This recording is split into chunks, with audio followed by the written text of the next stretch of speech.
Pine Island, Florida. Those who know it's remote and somewhat hard to get to. In this quiet fishing town, mounds dot the otherwise flat Pineland landscape.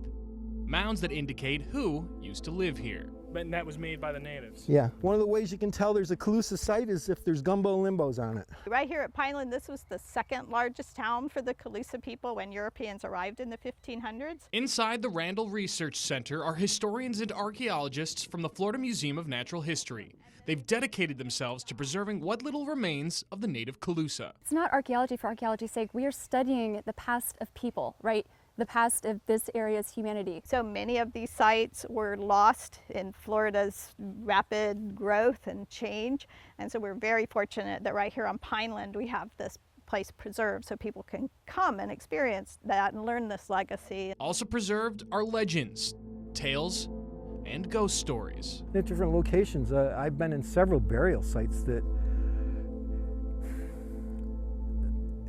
they have a feel about them. Stories of people who claim to have seen a ghost-like vision, someone who appears to be a native Calusa Indian walking at night. Absolutely. John Pano hosts Calusa Ghost Tours. And the Calusa King would come here at night and he'd ask for his ancestors' guidance. Part of what lends the legend some of its credibility is just how sacred Pine Island was to the native population. In fact, here at the Randall Research Center, this burial mound is rumored to house some Calusa royalty.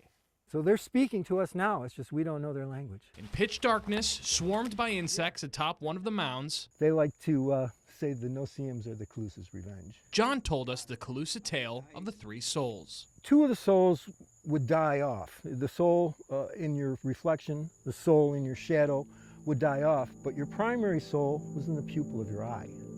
And that when you died, the other two disappeared, but the one in your eye would go into a smaller animal. And then when it died, a smaller animal would eventually disappear. Tall tales of a time long gone, embellished for theatrics, yet keeping alive the memory of those who called our piece of paradise home first. I would take fact over a ghost story any day, because if you really get into the fact and the history of this place, again, it's a point of connection. Reporting on Pine Island, Alex Howard, NBC2.